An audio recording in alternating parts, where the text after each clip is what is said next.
మెదక్ జిల్లా మాసాయిపేట మండల కేంద్రంలో రాజ్యాంగ నిర్మాత డాక్టర్ బిఆర్ అంబేద్కర్ వర్ధంతి సందర్భంగా మండల కేంద్రమైన మాసాయిపేటలో ఘనంగా నివాళులు అర్పించారు. వివిధ రాజకీయ పార్టీల నాయకులు, ఎంఆర్పీఎస్, అంబేద్కర్ సంఘం నాయకులు పాల్గొన్నారు. ఈ సందర్భంగా గ్రామ తాజా మాజీ సర్పంచ్ మధుసూదన్ రెడ్డి మాట్లాడుతూ డాక్టర్ అంబేద్కర్ త్యాగానికి మారుపేరని అన్నారు. అనేక కష్టాలు పడి అక్షరమే ఆయుధంగా చేసుకుని ఈ దేశానికి గొప్ప రాజ్యాంగాన్ని అందించారని చెప్పారు. అంబేద్కర్ ఆలోచన విధానంతోనే అందరం ముందుకు సాగుతామన్నారు. మాజీ ఎంపీటీసీ సభ్యులు సిద్దిరాములు గౌడ్ మాట్లాడుతూ మన దేశమే కాదు ప్రపంచ దేశాలు కూడా గర్వించే విధంగా భారతదేశానికి రాజ్యాంగాన్ని అందించిన ఘనత అంబేద్కర్కి ఉందని అన్నారు. అంబేద్కర్ సేవలు మరవలేమన్నారు. ఎంఆర్పీఎస్ జాతీయ నాయకులు మాసాయిపేట యాదగిరి మాదిగ మాట్లాడుతూ ఈ దేశానికి రాజ్యాంగాన్ని అందించిన మహనీయుడు అంబేద్కర్ గారని, ఆయన ఆలోచన విధానం చాలా గొప్పదన్నారు. అట్టడుగు వర్గాలకు రాజ్యాంగ ఫలాలు అందాలని కోరిన అంబేద్కర్ స్ఫూర్తితో దళితులంతా ఆలోచించాలని అన్నారు. ఈ కార్యక్రమంలో దళిత సంఘాల నాయకులు మరియు వివిధ పార్టీల నాయకులు పాల్గొన్నారు.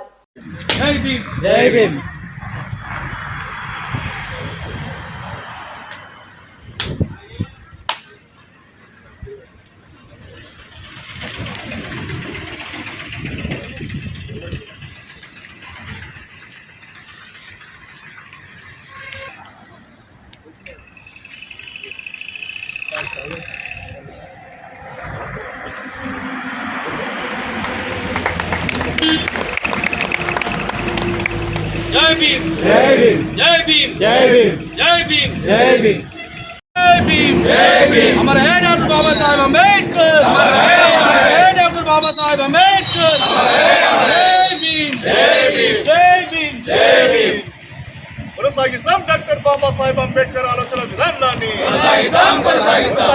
డాక్టర్ బాబాసాహెబ్ అంబేద్కర్ ఆలోచన విధానాన్ని కాపాడుకుందాం భారత రాజ్యాంగాన్ని కాపాడుకుందాం భారత రాజ్యాంగాన్ని జయ హో అంబేద్కర్ జయ హో అంబేద్కర్ జై భీమ్ జై భీమ్ ఆలోచన విధానాన్ని కాపాడుకుందాం డాక్టర్ బాబాసాహెబ్ అంబేద్కర్ ఆలోచన విధానాన్ని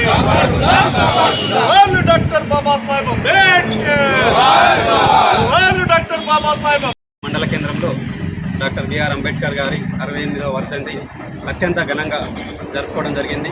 ఈ కార్యక్రమంలో ఇచ్చేసినటువంటి ప్రతి ఒక్కరికి పేరు పేరును నమస్కారాలు తెలియజేసుకుంటూ ఈరోజు ప్రతిదీ తెలంగాణ రాష్ట్రం ఏర్పడి ప్రత్యేకంగా మన మండలం మాసాయిపేట మండలం కూడా ఈరోజు పూర్తి స్థాయిలో ఏర్పడడానికి కారణం వారి యొక్క రాజ్యాంగ ఫలితం. ఇంకొక ముఖ్యంగా చాలా గర్వించదగ్గ విషయం ఒకటి ఉన్నది. ఇప్పుడే ఈ పార్లమెంట్ సెషన్లో కూడా భారత రాజ్యాంగం మీద చర్చ పెట్టి తెలియని వాళ్ళకు కూడా తెలుసుకునేలా ఆ చర్చ అవగాహన దానికి మెయిన్ స్ఫూర్తిదాత అయినటువంటి అంబేద్కర్ గారిని మొత్తం భారతదేశం ఈరోజు మనం జ్ఞాపకం చేసుకుంటున్నాము. ఆ క్షణంలో వారి వర్ధంతి రావడము ఒక విధంగా ఆనందదాయకమే. ఎందుకంటే వారి ఫలాలు ఈరోజు మనము ప్రపంచంలోనే ఎంత ఎత్తుగా ఉన్నామో మనందరికీ తెలుసు. కాబట్టి వారి స్ఫూర్తి ఈరోజు ఆ రాజ్యాంగ స్ఫూర్తి మనము భారతదేశంలో అతిపెద్ద ప్రజాస్వామ్యంగా విరాజిల్లుతుంది. వారి ఆశయాలను ప్రతి ఒక్కరం కొనసాగిస్తూ మాటల వరకే కాకుండా చేతుల్లో కూడా ప్రతి ఒక్కరం చూస్తూ వారి ఆదర్శంలో నలవాలని అందరినీ మనస్ఫూర్తిగా వేడుకుంటూ ఈ కార్యక్రమంలో చేసినటువంటి ప్రతి ఒక్కరికి పేరు పేరున ధన్యవాదాలు తెలియజేసుకుంటూ జై అంబేద్కర్ జై అంబేద్కర్ జై అంబేద్కర్ జై అంబేద్కర్. మహనీయుడు, రాజ్యాంగ నిర్మాత, ప్రపంచ మేధావి డాక్టర్ బాబాసాహెబ్ అంబేద్కర్ గారి 68వ వర్ధంతిని పురస్కరించుకొని మరి వివిధ రాజకీయ పార్టీలకు సంబంధించిన నాయకులు మరియు దళిత సంఘాలకు సంబంధించిన నాయకుల అందరి ఆధ్వర్యంలో ఘనంగా నివాళులర్పించడం జరిగింది. ఈ కార్యక్రమానికి విచ్చేసిన ప్రతి ఒక్కరికి కూడా ఎంఆర్పీఎస్ దళిత సంఘాల తరఫున సామాజిక ధన్యవాదాలు తెలియజేస్తూ ఉన్నాం. ప్రధానంగా డాక్టర్ బాబాసాహెబ్ అంబేద్కర్ గారు లేకుంటే ఈ దేశానికి రాజ్యాంగం లేదు, రాజ్యాంగం లేకపోతే ఈ దేశ వ్యవస్థకు పరిపాలన యంత్రాంగం లేదనే విషయాన్ని గుర్తు చేస్తూ ఉన్నాం.